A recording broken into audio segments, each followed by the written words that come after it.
கடந்த மாதம் தான் அந்த புதிய அலுவலகம் திறந்தாரு. அதனால நான் வந்துட்டு போகணும்னு சொன்னாங்க. தென்மண்டல அலுவலகமா திறந்திருக்கீங்க. ஆமா, எப்படி தென்மண்டல அலுவலகம் மண்டல அந்த 29 தொகுதிகளுக்கான அலுவலகம். ஏறத்தாழ வந்து எல்லா கட்சிகளுமே வந்து பணம் ரீதியிலான தேர்தல் வாக்குறுதிகள் கொடுக்கிறோம்.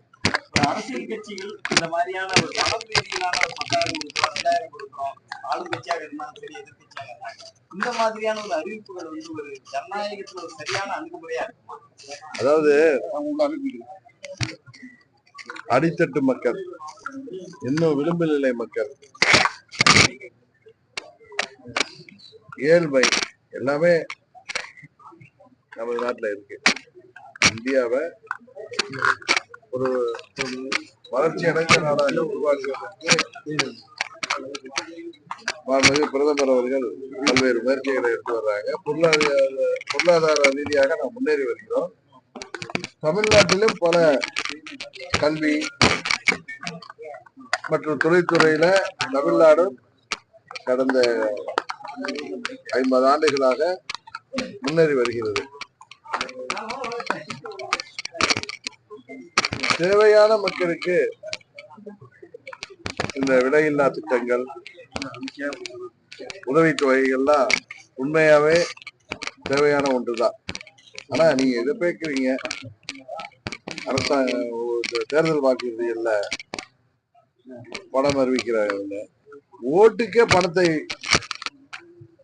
கொடுக்கின்ற சூழ்நிலையும் கேஷ் ஃபார் ஓட்டுன்னு அந்த பணத்தை வாங்கி கொண்டு பாவம் ஏழை எளிய மக்கள் பணத்தை வாங்கிவிட்டோமே, அந்த பணம் எந்த வழியில் வந்தது என்பதை அவர்கள் யோசித்தா அவர்களுக்கு தெரியும். இருந்தாலும் பணத்தை வாங்கிவிட்டோமே என்று வாக்குகளை போடுகின்ற சூழ்நிலை இருக்கு. எல்லாமே மாறணும். நீங்க சொன்ன மாதிரி பணத்துக்காக வாக்களிப்பதை நாம் அதை புறந்தள்ளினால்தான் இது போல இலவசங்கள், அது போல உதவித்தொகைகள் அப்படின்னு கொடுக்கிறது கட்சிகளை நிறுத்தும். வாகனம் அருகில் வந்து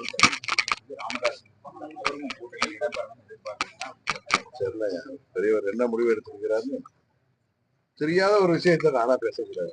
இல்ல, போகிற வண்டியெல்லாம் ஏற முடியாது, நமக்கான வாகனம் அருகே வந்து விட்டது, நம்ம இலக்கை அடைக்கக்கூடிய வாகனம் அப்படின்னு சொல்லியிருக்காரு. கூட்டணி வரணும் அப்படிங்கறத விருப்பப்படுறீங்களா? இல்லை, பொதுவாக தேசிய ஜனநாயக கூட்டணி தமிழ்நாட்டில் அனைத்து இந்திய அண்ணா திராவிட முன்னேற்ற கழக தலைமையில் அமைந்திருக்கிற கூட்டணி மேலும் பலப்படுவது இன்னும் தேர்தல் வெற்றிக்கு உதவியாக இருக்கும் என்பது எனது பொதுவான கருத்து. இது எல்லாரும் சொல்றதுதான். மற்றபடி எந்தெந்த கட்சிகள் வர வேண்டும் என்பது அந்தந்த கட்சியின் தலைவர்கள் தான் எந்தெந்த கூட்டணிக்கு செல்ல வேண்டும் என்பதை அவர்கள் தான் முடிவு. நாங்க 100 கிலோமீட்டர் வேகத்துல ஓடுறது இருந்தா 1000 கிலோமீட்டர் ஓடுறதுக்கு வாய்ப்பு கிடைச்சா நல்லா இருக்குமே நினைக்கிறது தப்பு தானே.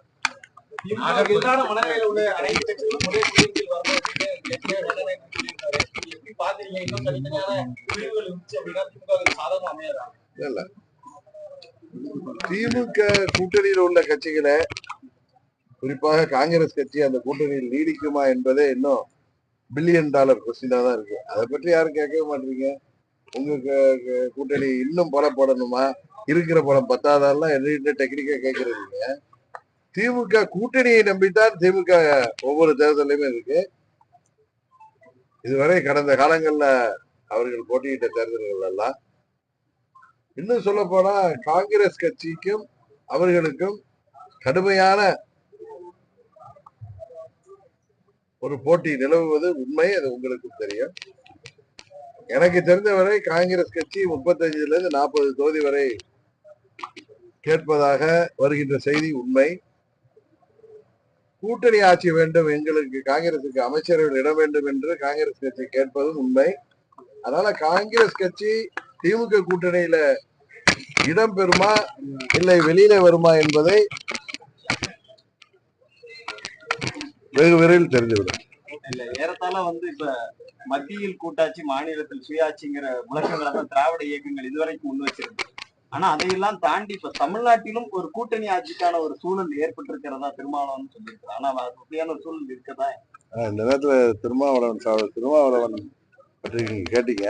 நேற்றைக்கு கூட அவர் எங்களை பத்தி சொன்னப்ப அண்ணன் ஓபிஎஸ் பற்றி நான் சொன்ன கருத்தை அவர் ஏற்றுக்கொள்ளவில்லை என்றார். நான் அண்ணன் ஓபிஎஸ் அவருடைய உரிமை, அவருடைய விருப்பம், அவர் எந்த கூட்டணியில் வேண்டுமானாலும் செல்லலாம், எந்த கட்சியில் கூட போய் சேர்ந்து போட்டியிடலாம். நான் அதை பற்றியெல்லாம் நான் கருத்து சொல்ல, அது அவருடைய தனிப்பட்ட விருப்பம். நான் சொன்னது நண்பர் திருமாவளவன் அவர்கள் இயக்கம் கட்டார். கடந்த 50 ஆண்டுகளுக்கு மேலாக திமுகவை எதிர்க்கின்ற அரசியல் தான் அண்ணா திராவிட முன்னேற்ற கழகம் செய்து வருகிறது. அந்த தலைவர்கள் ஆசியோடு, எம்ஜிஆர் மற்றும் அம்மாவுடைய ஆசியோடு திரு ஸ்டாலின் அவர்கள் மீண்டும் முதல்வர் ஆவார், மீண்டும் ஆட்சி அமைப்பார் என்று ஐயப்பன் அவர்களை பேச வைத்தது, அது சட்டமன்றத்திலே பேச வைத்து, அது சட்டமன்ற பதிவேட்டிலே ரெக்கார்ட் பண்ண வைத்ததை எந்த ஒரு அம்மாவின் தொண்டரும், எந்த ஒரு அதிமுக தொண்டரோ இல்ல எந்த ஒரு புரட்சி தலைவர் தொண்டரும் ஏற்றுக்கொள்ள மாட்டார். அது எங்களுக்கு பெரிய மனவலியை கொடுத்திருக்கிறது என்கிற முறையில தான் நாங்கள் அதற்கு எதிர்வினையாற்றினோம். அதுவும் நாகரிகமான முறையில, நாகரிகமான வார்த்தைகளை தான் சொன்னோம். ஆனால் அவர் அதை புரிஞ்சுக்கணும். நாங்கள் எல்லாம் புரட்சி தலைவர் எம்ஜிஆர் அவர்களின் தொண்டர்கள், அம்மா அவர்களின் தொண்டர்கள். எங்கள் தலைவர்கள் ஆட்சியோடு திரு ஸ்டாலின் அவர்கள் முதலமைச்சர் ஆவார் என்று சொன்னதை எப்படி நாங்கள் எங்களால் ஏற்றுக்கொள்ள முடியும் என்பது தெரியவில்லை. நான் கேட்ட கேள்வி கூட்டணி, தமிழ்நாட்டில் ஒரு கூட்டணிக்கான சூழல், மத்தியில கூட்டாட்சி, தமிழ்நாட்டிலும் கூட்டாட்சிக்கான ஒரு சூழல். அவர் என்ன கூட்டணி ஆட்சி வேண்டும் கேட்கிறாரா? அதெல்லாம் அவர் கேட்கல. நாங்க அதிக சீட்டுகள் கேட்போம், ஆனா குடுக்கலனாலும் போட்டிடுவாங்கிறாரு. அவர் கிளியரா சொல்லட்டும். தமிழ்நாட்டுல அவருக்கு இருக்கிற கூட்டணி திமுக கூட்டணி ஆட்சி அமைக்க வேண்டும் என்கிற கோரிக்கையை நண்பர் திருமாவளவன் பொதுவெளியில் சொல்ல தயாராக இருந்தால் அதை பற்றி பிறகு நான் பதில் சொல்றேன்.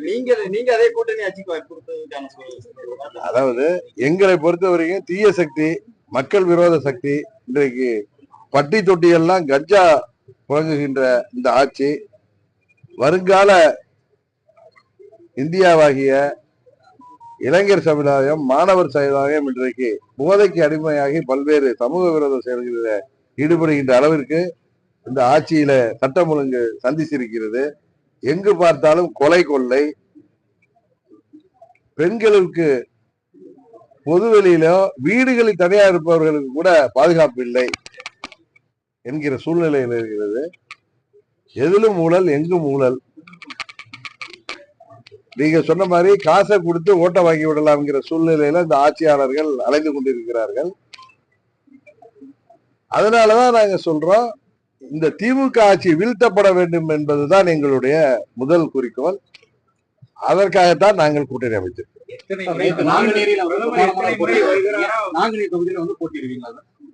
நான் தான் தேர்தலில், சட்டமன்ற பொது தேர்தலில் போட்டியிட மாட்டேன்னு தான் சொல்லியிருக்கேன்.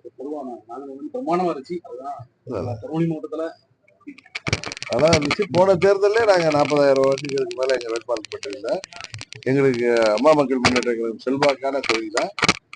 எங்கள் ஆற்றல் மிகு மாவட்ட கழக செயலாளர் அங்கே அம்மா பிறந்தநாள் பொதுக்கூட்டம் நடத்த வேண்டும் என்று சென்னையில் இருந்தபோது என்னிடம் கேட்டீங்கன்னா அதுக்காக நானும் வந்தேன்.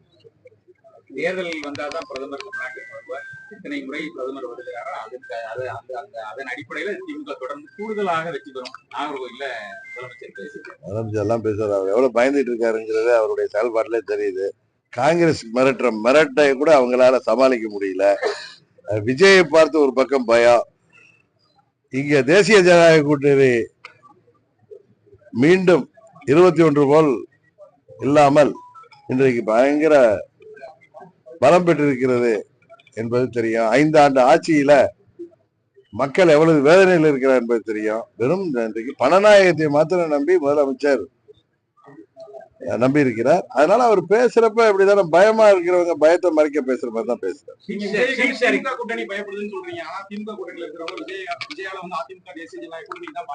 சும்மா வெளில சொல்றாங்க, வெளியில சொல்றாங்க. எனக்கு தெரியல, இன்னும் சில விஷயங்களை நான் வெளியில ஓப்பனா சொல்ல முடியாது.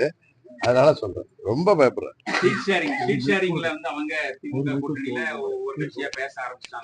ஆமா, இந்திய தேசிய முஸ்லிம் லீக் தலைவர் பெரியவர் காதர் மொஹிதீன் பாவம் ரைட்டு வந்துட்டு ஏற்கனவே 3 சீட்டு கொடுத்துருந்தாங்க, இப்ப 2 தான் தர்றேன்னு சொல்லி பாவம் டீஹைட்ரேஷன் ஆகி மயக்கம் விட்டுறதெல்லாம் பார்த்தோம். எங்களுக்கு இன்னும் ஆரம்பிக்கல, இனிமேதான்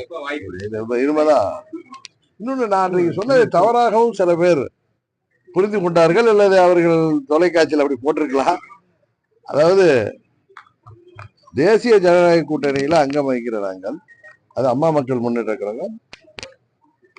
தேசிய ஜனநாயக கூட்டணினால பிஜேபி தலைமையிலான கூட்டணி தான் என்டிஏ கூட்டணிங்கிறது. இந்திய அளவுல பாஜக தலைமையிலான கூட்டணி. தமிழ்நாட்டில் அனைத்து இந்திய அண்ணா திராவிட முன்னேற்ற கழக தலைமையில் அமைந்திருக்கு. எங்களுக்கான தொகுதிகளை சுமூகமாக பாரதிய ஜனதா கட்சி மூலம், அவர்களுடைய கைடன்ஸ் மூலம் நாங்கள் அதிமுகவிடம் இருந்து பெறுவோம் என்பதுதான் சொன்னேனே தவிர, ஏன்னா தொகுதி பங்கீடு 10 ஆண்டு கூட்டணி, உறுதியான கூட்டணி, கொள்கை கூட்டணின்னு சொல்ற திமுக கூட்டணியில இன்னைக்கு சீட் ஷேரிங்ல எவ்வளவு அடிதடி, எவ்வளவு பிரச்சனை இருக்குன்னு தெரியும்.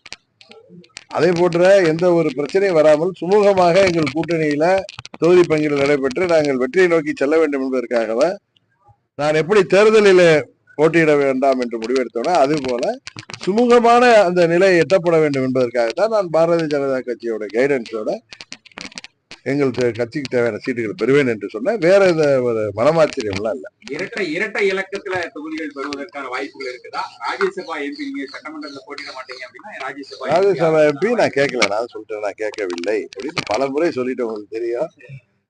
நியூஸ் 18 அது வந்திருக்கு. இன்னொன்னு கொஞ்சம் பொறுத்துருங்களேன், விரைவில் கௌரவமான தொகுதிகள்ல 10 இரட்டை இலக்கம் தான், 99 இரட்டை இலக்கம் தான்.